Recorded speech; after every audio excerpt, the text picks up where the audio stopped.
আল্লাহ তাআলা সূরা মাউনের ভিতরে বলেন, ফাওয়াইলুল লিল মুসাল্লিন আল্লাযীনা হুম আন সালাতিহিম সাহুন। ধ্বংস হোক ওই সমস্ত মুসল্লিরা যারা নামাজে উদাসীন। এক ওয়াক্ত পড়ে, দুই ওয়াক্ত পড়ে না, ফজর পড়ে তো জোহর পড়ে না, জোহর পড়ে তো আসর পড়ে না। ও বন্ধু, 5 ওয়াক্ত নামাজ পড়তে হবে। বিশ্বনবী জনাবে মুহাম্মদ রাসূলুল্লাহ সাল্লাল্লাহু আলাইহি সাল্লাম, হযরত আবু হুরায়রা রাদিয়াল্লাহু তাআলা আনহু থেকে বর্ণিত হাদিস, রাসূল বলেন সাহাবায়ে কেরামদেরকে বলেন, ও আমার সাহাবায়ে কেরাম, তোমাদের বাড়ির সামনে যদি একটা এরকমের স্রোতলা, একটা এরকমের ঝর্ণা থাকে, একটা নহর থাকে, আর ওই নহরের ভিতরে যদি কোনো মানুষ দৈনন্দিন 5 বার গোসল করে, কয়বার? একটা স্রোতের নহরের ভিতরে যদি দৈনিক তোমরা 5 বার গোসল করো, ওই শরীরের ভিতরে কোনো ময়লা থাকতে পারে কি না? পারে। আল্লাহর নবীর সাহাবীদেরকে জিজ্ঞাসা করতেছেন, রে আমার সাহাবারা, তোমাদের বাড়ির সামনে যদি একটা প্রবাহিত এরকমের নহর তৈরি হয়, আর ওই নহরের ভিতরে যদি তোমরা দৈনিক 5 বার গোসল করো, ওই তোমাদের শরীরের ভিতরে কি কোনো ময়লা থাকতে পারে? সাহাবারা করেন, ইয়া রাসূলুল্লাহ, ময়লা তো থাকতেই পারে না। আল্লাহর নবী, বিশ্ব নবী জনাবে মুহাম্মদ রাসূলুল্লাহ সাল্লাল্লাহু আলাইহি সাল্লাম বলেন, ইমানদারের 5 ওয়াক্তের নামাজের উদাহরণ ওইরূপ, যদি কোনো মানুষ 5 ওয়াক্ত নামাজ সঠিকভাবে আদায় করে, তাহলে তার কোনো গুনাহ থাকতে পারে না। সুবহানাল্লাহ। আমাদের অনেকের নামাজ আছে কিন্তু গুনার কাজে চলতে আছে, জিনা ব্যভিচারে চলতে আছে। নামাজও পড়ি, শুধু খাই, ঘুষু খাই, জিনা ব্যভিচার, অন্য মহিলাদের সাথেও সম্পর্ক আছে না নাই? কি বলেন?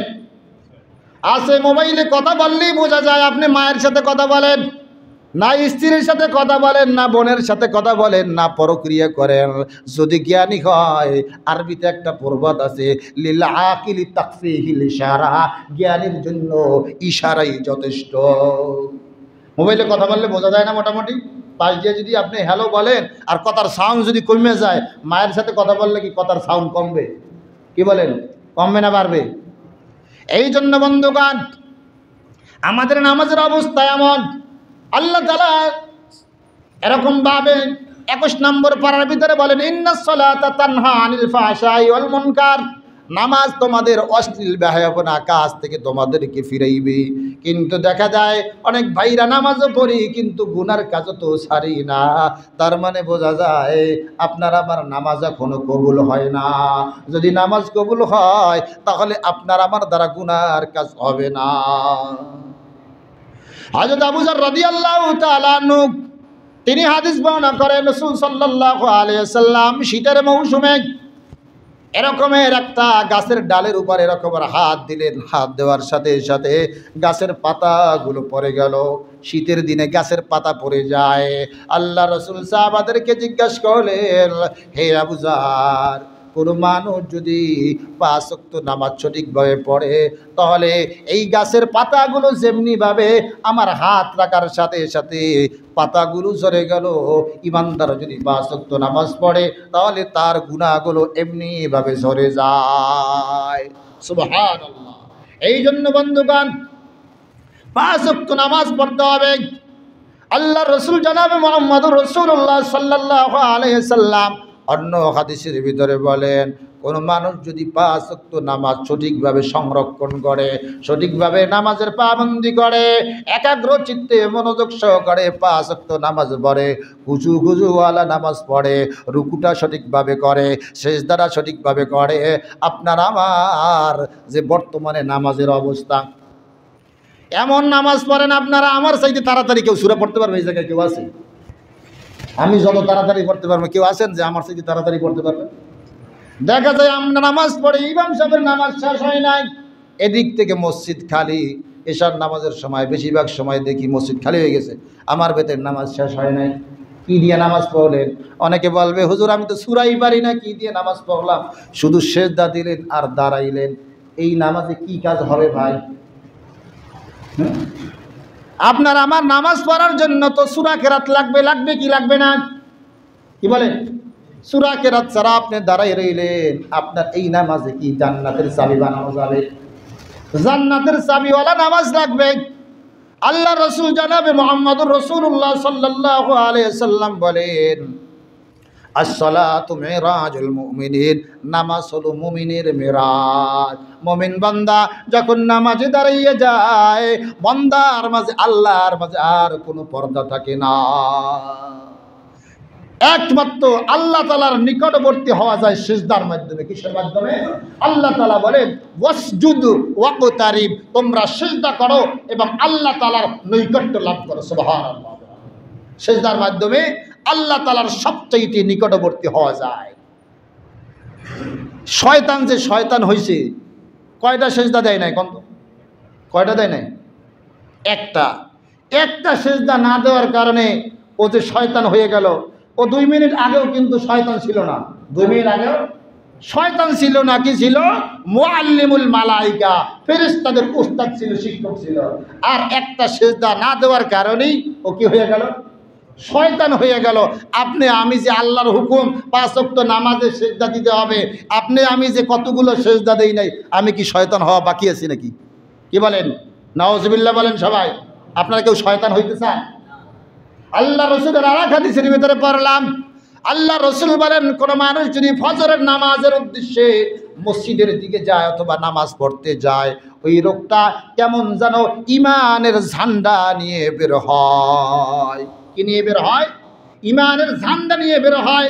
আর কেউ যদি ফজরের নামাজ পড়া ছাড়া বাজারের দিকে রওনা হয়, ওই লোকটা কেমন যেন শয়তানের ঝান্ডা নিয়ে বের হয়। নাউজুবিল্লাহ। শয়তানের ঝান্ডা নিয়ে বের হয়, যে ফজরের নামাজের না পড়লো আর বাজারের দিকে গেল। কথা কি বানাই কিনতেছি নাকি? না হুজুরে কি গাঁজাখুরি কথাগুলো কইতেছে, এটা কি হয় নাকি? আপনি নামাজ পড়েন না, একটা গরু তো নামাজ পড়ে না। গরু রাত্রে খাইলো, উজু করলো না, গোসল করলো না, গরুও নামাজ পড়ে না, আপনিও নামাজ পড়েন না। একটা কুকুরও নামাজ পড়ে না, আপনিও নামাজ পড়েন না। এই জন্যই তো আল্লাহ তাআলা বলেন, কিছু কিছু মানুষ আছে যেই মানুষগুলা কুত্তা বিলের চাইতেও খারাপ। কেটা কইছে? আল্লাহ নিজে কইছে। কে বলছে? আল্লাহ নিজে বলছেন, ওয়ালাকাদ যারানা লি জাহান্নামা কাসীরাম মিনাল জিন্নি ওয়াল ইনসি লাহুম কুলুবুন লা ইয়াফকাহুনা বিহা ওয়া লাহুম আ'ইনুন লা ইবসিরুনা বিহা ওয়া লাহুম আযানুন লা ইয়াসমাউনা বিহা উলাইকা কাল আনআমি বাল হুম আদাল উলাইকা হুমুল গাফিলুন। কিছু কিছু মানুষ আছে যে এই মানুষগুলা বুঝেও বুঝে না, শুনেও শুনে না, দেখেও দেখে না। দেখার মতো এরকমের চোখ আছে, বোঝার মতো জ্ঞান আছে, অনুধাবন শক্তি আছে, কানে শোনার মতো এরকমের বুঝ ব্যবস্থা আছে, বুঝেও বুঝে না, দেখেও দেখে না, শুনেও শোনে না। ওই মানুষগুলো চতুষ্পদ জানোয়ারের চাইতেও খারাপ। এই জন্য বন্ধুগণ, 5 ওয়াক্ত নামাজ পড়তে হবে। আল্লাহর রাসূল বলেন, যেই ব্যক্তি 5 ওয়াক্ত নামাজের হেফাজত করলো, সঠিকভাবে নামাজ পড়লো, ওই লোকটার জন্য, তার নামাজ হবে তার জন্য নূর, অর্থাৎ নামাজটা হবে তার জন্য আলো, এবং নামাজ হবে তার জন্য দলিল। এই নামাজটা হবে কিয়ামতের ময়দানে ওই নামাজি ব্যক্তির জন্য নাজাতের উসিলা। আর যেই ব্যক্তি তার নামাজ পড়লো না, তার জন্য দলিলও হবে না, তার জন্য নাজাতের ব্যবস্থাও হবে না। আল্লাহর রাসূল বলেন, ওই লোকটার হাসর হবে কারুনের সাথে, ফিরআউনের সাথে, হামানের সাথে এবং উবাই ইবনে খলফের সাথে তার হাসর হবে। নাউজুবিল্লাহ। নামাজ না পড়লে হাসর হবে কার সাথে? ফিরআউনের সাথে, কারুনের সাথে, হামানের সাথে, উবাই ইবনে খলফের সাথে। নামাজবিহীন ব্যক্তির হাসর হবে তার সাথে। ফেরাউনের সাথে কেউ হাসর হইতে চান আপনারা? এই জন্য ভাই কি করতে হবে? নামাজ পড়তে হবে 5 ওয়াক্ত। নামাজ ছাড়া কোনো গতি নাই। আল্লাহর রাসূল বলেন, আস-সালাতু মিফতাহুল জান্নাহ, নামাজ হলো বেহেশতের চাবি। নামাজ কিসের চাবি ভাই? নামাজ বেহেশতের চাবি। চাবি যেই চাবিটার ভিতরে আপনার এরকমের নামাজ থাকবে না, আপনার দেখবেন অনেক চাবি আছে। এই যে আমার পকেটে চাবি আছে, চাবির ভিতরে কিন্তু কিছু দাঁত দেওয়া আছে, দাঁতের মতো আছে না নাই? এই দাঁত ছাড়া চাবি দিয়ে কি তালা খোলে? তো আপনার যে নামাজ পড়েন না, ঈমান আনছেন, নামাজ পড়েন নাই, কোন ওলামায়ে কেরামের ফতোয়া হলো নামাজ না পড়লে সে কাফের হয়ে যায়। নাউজুবিল্লাহ। আর কেউ কেউ বলেন যে না, কাফের হবে না। কাফের হবে না, আস্তে আস্তে সে কাফেরের দিকে চলে যায়। এই জন্য বন্ধুগণ, নামাজ হলো বেহেশতের চাবি। নামাজ কিসের চাবি? নামাজ বেহেশতের চাবি। এই চাবি সবাই বানাইতে রাজি আছে না নাই? আজকের থেকে নিয়ত করব, আপনি একা ঘরে বসে নামাজ পড়লেন, ছেলে পড়ে না নামাজ, বউ পড়ে না নামাজ, পুত্রবধূ পড়ে না নামাজ, নাতি পড়ে না নামাজ, আপনি বাজার খাওয়ান, আপনি সব কিছু করেন, কাপড় চুপড় কিনলেন, আপনি বাজার দিলেন, আপনি সব কিছু করেন, আপনি আল্লাহর কাছে জবাব দেবে কারা? আপনার তেমন লাগবে না যে তুমি নামাজের কথা কেন বললে না? কেন তোমার ছেলেকে নামাজের কথা বললে না? এই যে পাঠার মতো শরীর নিয়ে ফজরের নামাজে ঘুমায়, যে সে নামাজ পড়ে না, সারা রাত্র মোবাইল দেখা এরপরে ঘুমায়। আল্লাহর রাসূল বলেন যে মান সাল্লাল বারদাইনি দাখালাল জান্নাহ, মান সাল্লাল বারদাইনি দাখালাল জান্নাহ, যেই ব্যক্তি 2 ওয়াক্ত নামাজের পাবন্দি করবে। কয় ওয়াক্ত? মান সাল্লাল বারদাইন। বারদুন শব্দের অর্থ ঠান্ডা। বারদুন শব্দের অর্থ কি? ঠান্ডা। মান সাল্লাল বারদাইনি দাখালাল জান্নাহ, 2 ঠান্ডার সময় মানে ফজরের সময় এবং আসরের এই 2 ওয়াক্ত নামাজের যে পাবন্দি করবে, এই লোকটা জান্নাতে চলে যাবে। সুবহানাল্লাহ।